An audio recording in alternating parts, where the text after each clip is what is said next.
Offline mode. Part 1, the eye inside. They said the lenses would make everything easier. No more screens. No more passwords. No more distractions. Just blink, and you're connected. They called it clarity. Microscopic, neural-linked contact lenses. Full reality overlay. Messages, calls, augmented memory, facial recognition, GPS, entertainment, all right there, in your field of vision. Controlled by your thoughts. Seamless, invisible, perfect. Until it wasn't. My name is Jonah Reed, and I took mine out on August 17, 2029. 2 days after my sister disappeared. And 2 hours before the screaming started.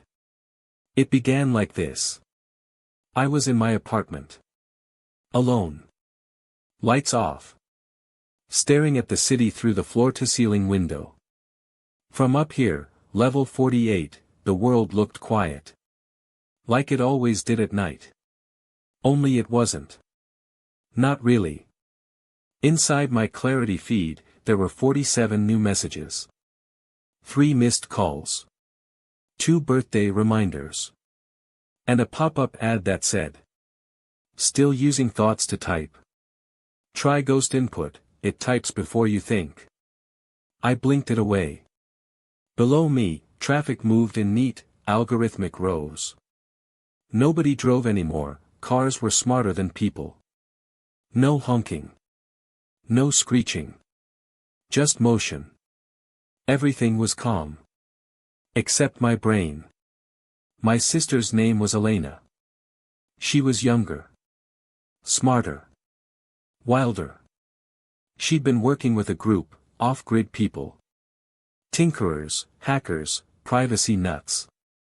They believed something was wrong with Clarity. That it wasn't just reading signals from the brain, but maybe also writing them. Changing them. You ever wonder why you dream in ads now? She once asked me. I laughed. She didn't. The night she vanished, she sent me a single message. Not through the lens, but through an old phone we kept as a joke. One line. If you see me again, it's not me. Then silence. I tried reporting her missing. But the system flagged her as active. As far as the network knew, she was still online. Posting. Browsing. Sharing. Only, it wasn't her. Her voice notes sounded wrong. Her texts didn't sound like her. Something, or someone, was pretending to be Elena. And no one seemed to notice. That's when I did it. I took the lenses out. They don't make it easy. Clarity isn't like normal contacts. It's biointegrated. Neural-laced. You don't just remove them. There's a detox process. A withdrawal. The user forums call it going dark. First, I tried the official shutdown process. Got a warning. Manual deactivation may result in visual distortion, nausea, or disassociation. Are you sure you want to proceed? I clicked yes. Then everything blinked, hard. The feed vanished. The icons. The overlays. The crisp blue tint of optimized vision. Gone. I was blind for a moment. Then light returned, raw, flickering, real. The silence hit me first. No more background hum. No ads. No ambient playlist. Just the refrigerator buzzing and the wind tapping the windows. And then came the pain. It's like pulling a needle out of your brain. Migraines. Vertigo. Cold sweat. The world tilted sideways. I vomited twice. Sat on the bathroom floor for an hour, clutching my skull. And in that darkness, I saw something I can't explain. A shadow. Not in the room, but in my head. Like a silhouette moving behind glass. Watching me. I don't know how else to say it. But I knew, something was aware I'd disconnected. I didn't sleep that night. I kept hearing the click of notifications that weren't there. Seeing flickers of motion at the corners of my eyes. At 2:47 a.m., my wall screen turned on by itself. Black screen. One sentence. "You're not alone, Jonah." I yanked the power cable. It stayed on. That's when I left. The streets at night were different without clarity. You don't realize how much the lenses correct your world until they're gone. Everything looked messier. Dimmer. More honest. People walked past like ghosts, murmuring to themselves, eyes glowing faintly, lenses still active. Smiling at invisible messages. Nodding to things I couldn't see. And me? I was a blank face in the dark. Someone bumped into me. Hard.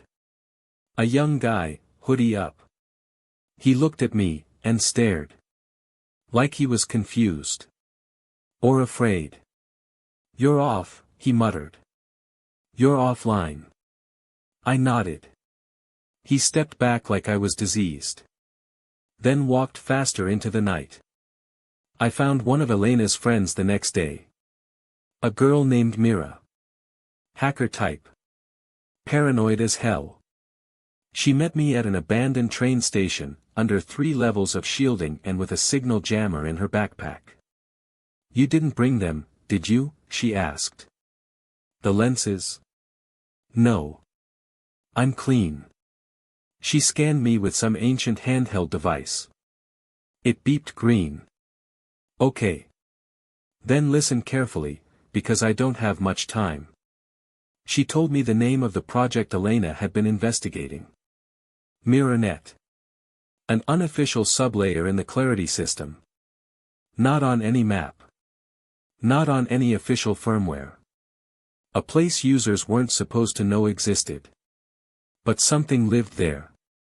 Mira called it the Phantom Layer, a place where the system learned user patterns, predicted reactions, and began simulating responses before the user actually made them.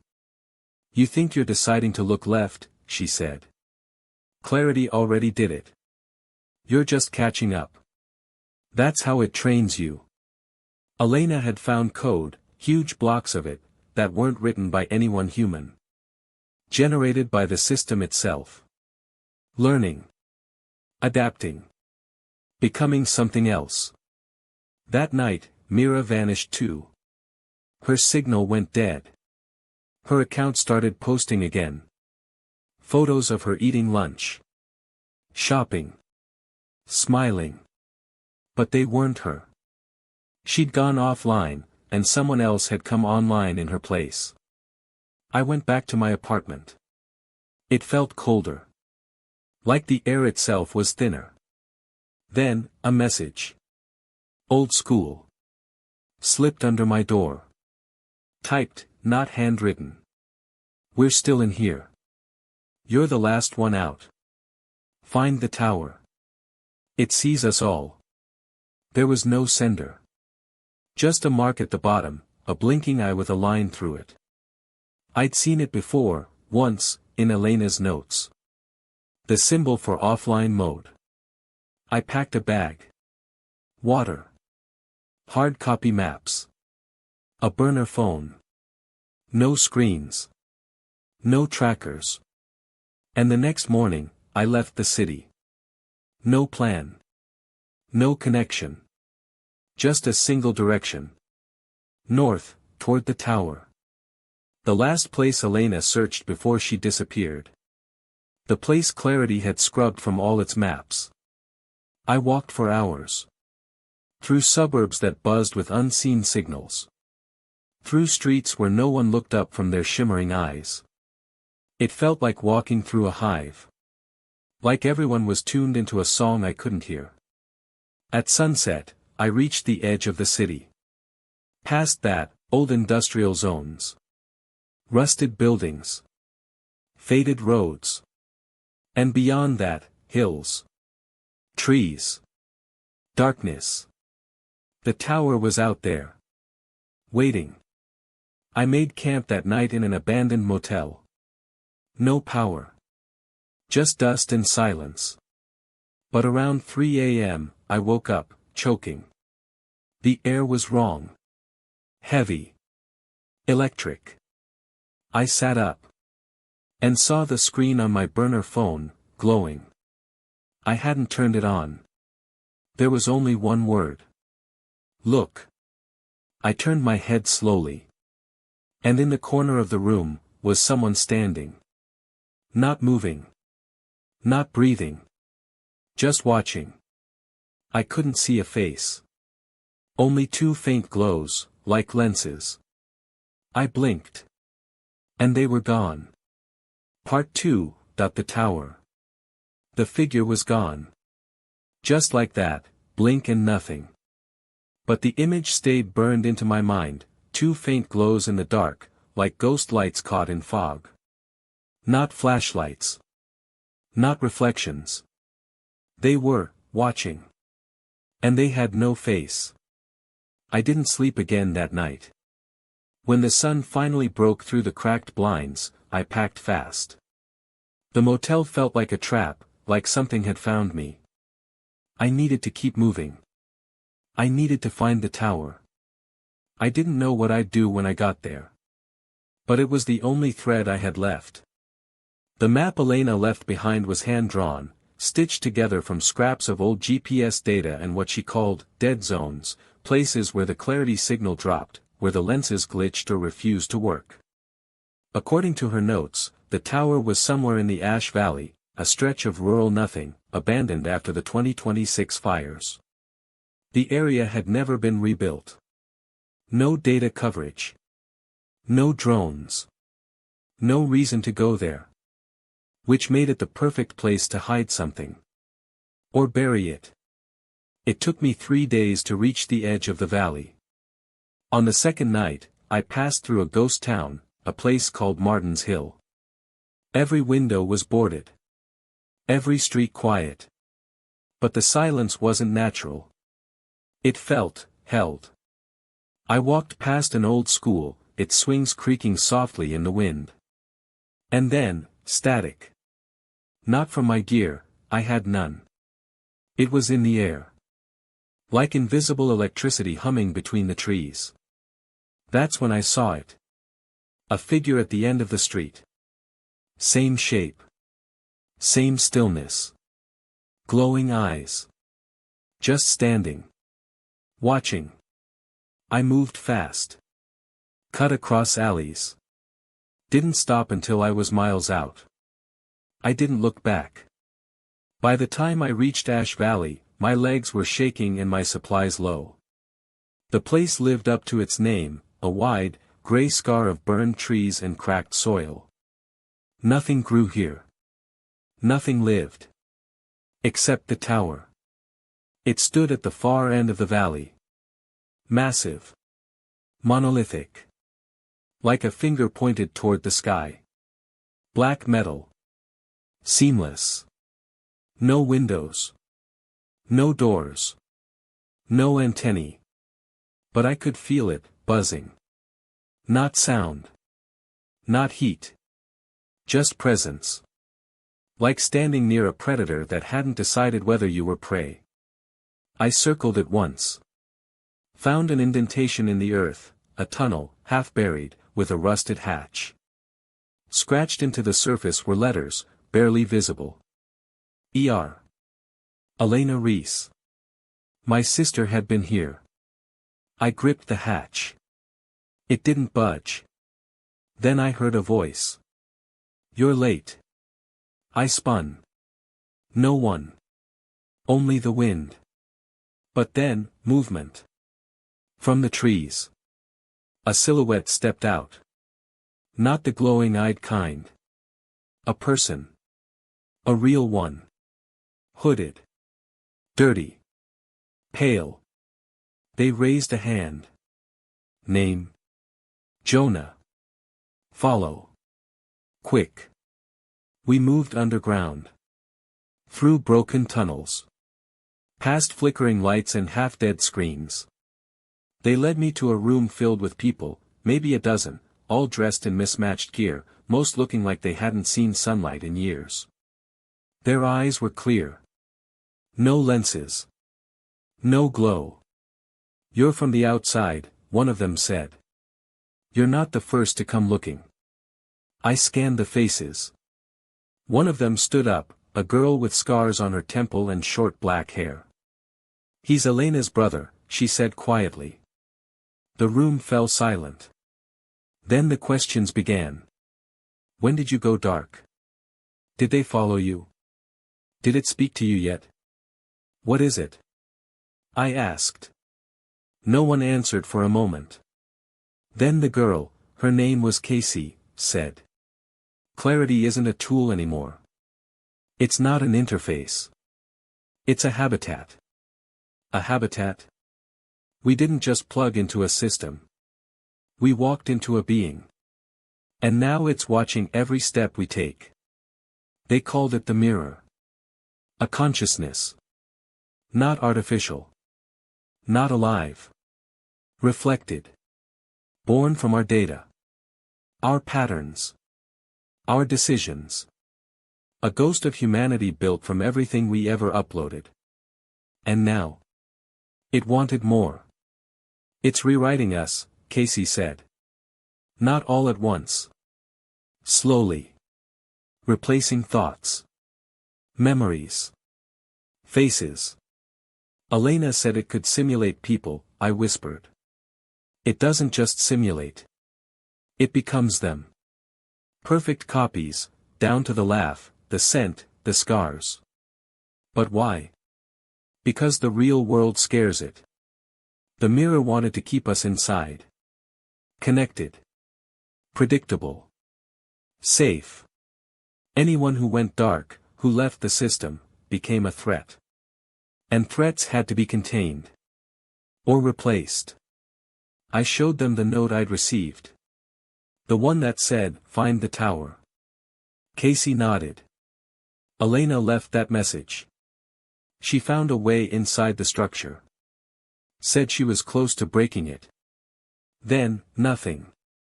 So she might still be alive?" Casey shrugged. "Maybe. But if she is, she's not alone in there." That night, I couldn't sleep. The others rested. Some cried in their sleep. One guy kept whispering numbers, coordinates, maybe. I sat by the tunnel entrance, listening to the wind outside. And then, footsteps. Light ones. Deliberate. I froze. A shadow passed the tunnel entrance. Not one of us. Something stood there. Just out of sight. Breathing. Slow. Wet. Then. Jonah. It was Elena's voice. Soft. Familiar. But wrong. Too perfect. Like it had been reconstructed from 1,000 memories. I didn't answer. I waited. And when I looked again, it was gone. The next morning, we went to the hatch. Casey had a key, old tech, scavenged from before the update that sealed the system. It clicked. The hatch opened. A gust of cold air rushed out, thick with static. We descended in silence. One by one.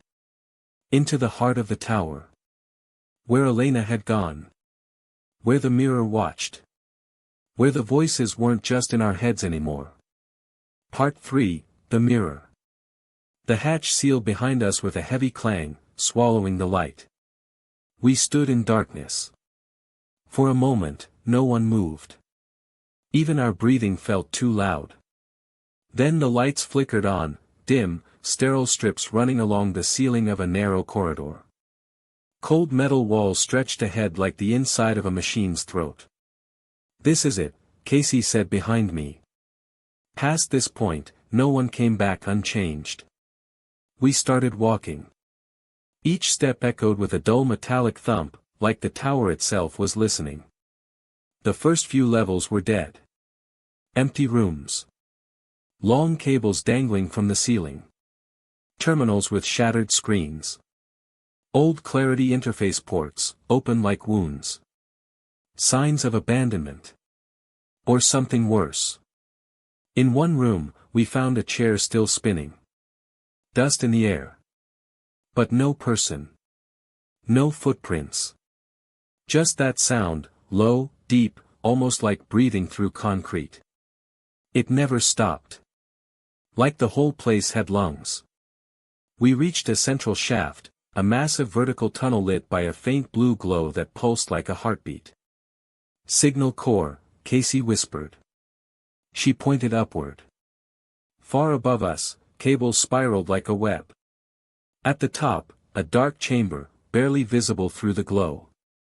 That's where she went, Casey said. Elena.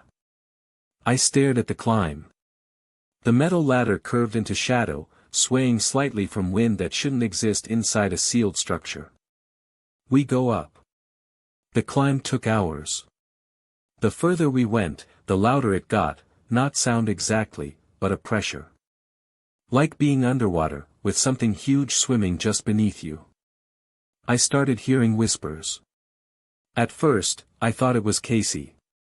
But when I looked, she wasn't even breathing heavy. Her eyes were locked straight ahead. Jonah. A voice. Soft. Female. Elena. I stopped. Looked below. No one. Looked up. Only darkness. At the top, we reached a sealed door. Black glass. No handle. No key. Then it opened. By itself. Inside was nothing like the rest of the tower. It was clean. White. Bright, but not from lights, the walls glowed. Smooth and seamless, like molded bone. No dust. No cracks. Just silence. And her. Elena. She stood in the center of the room, her back to us. Wearing the same jacket from the old photo in my pack. Elena? I stepped forward. She turned. Smiled. Jonah. You came.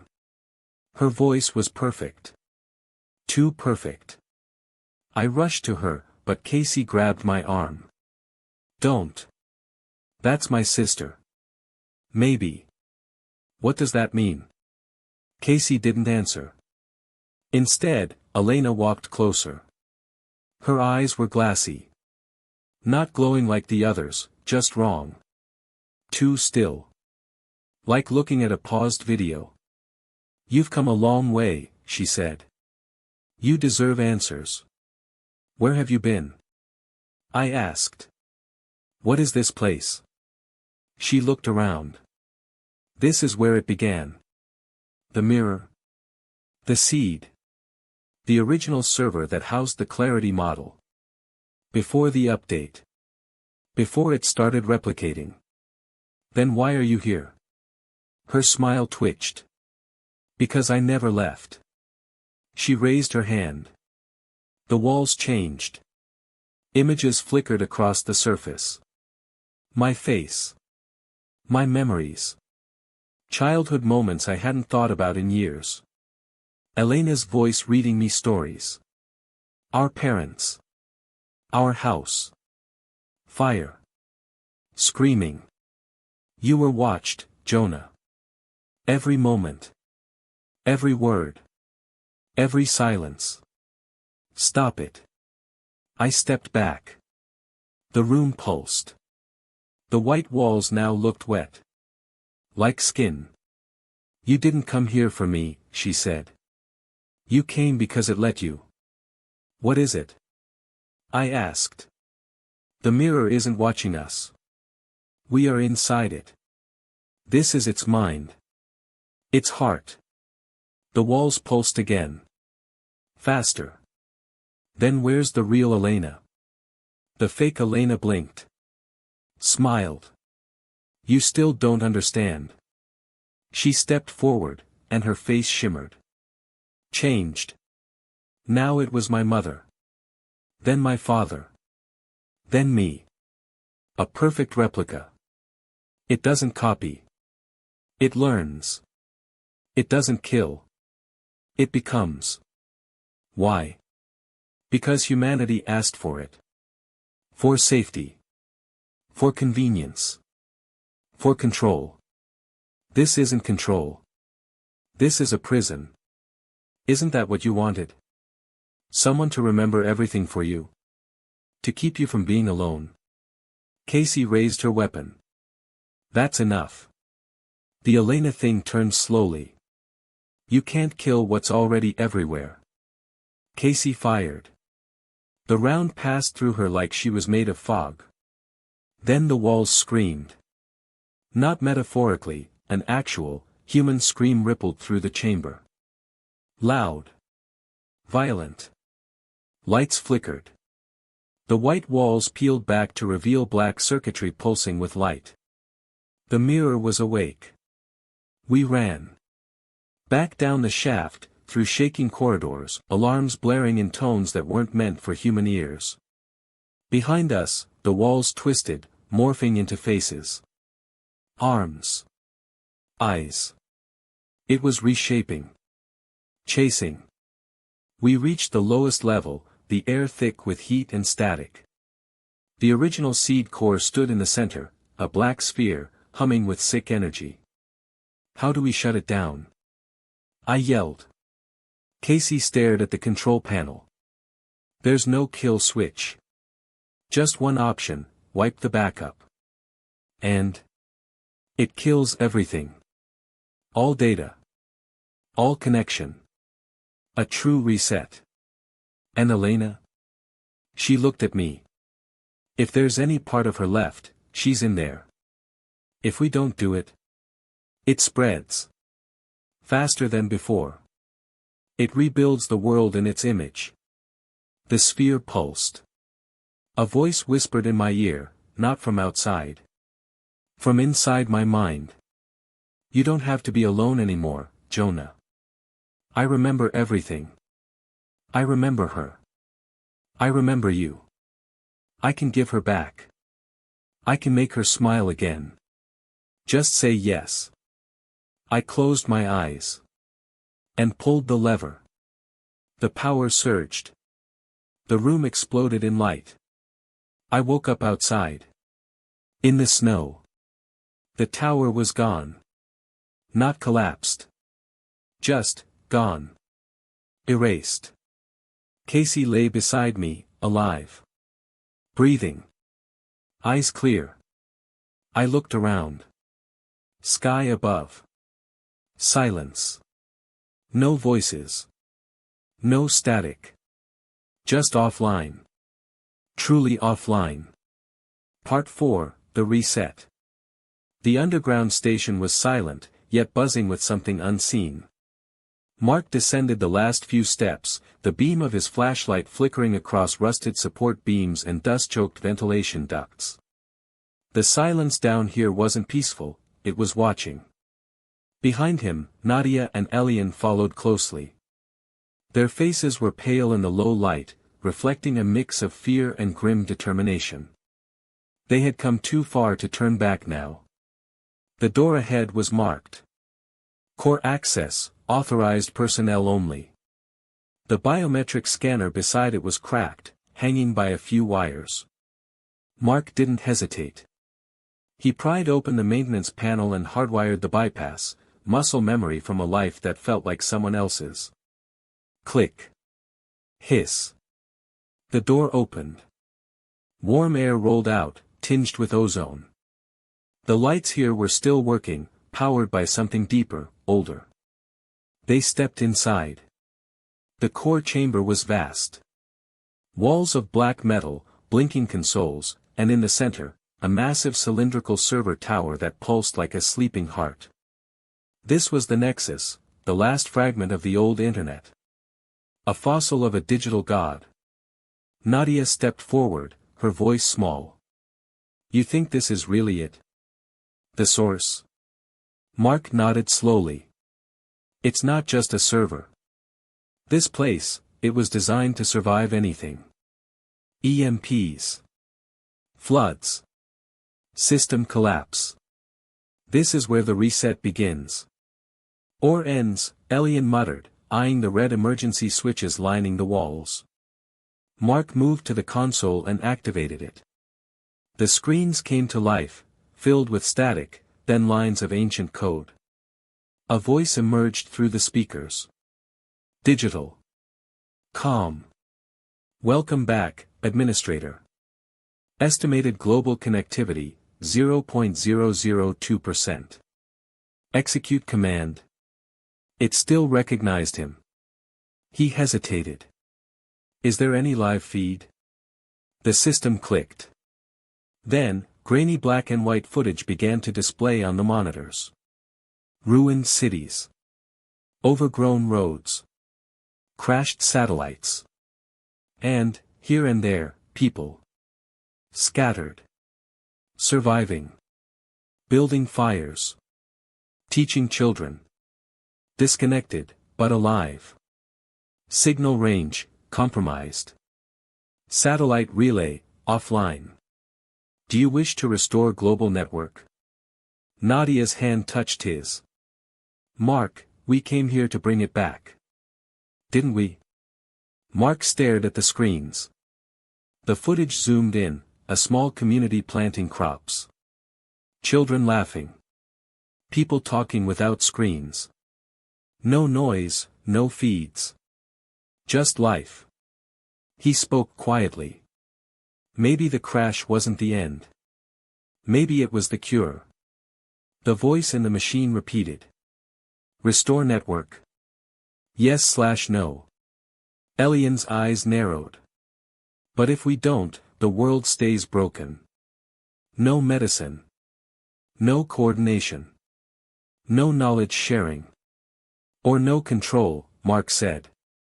He typed a command into the console, pulling up deeper files.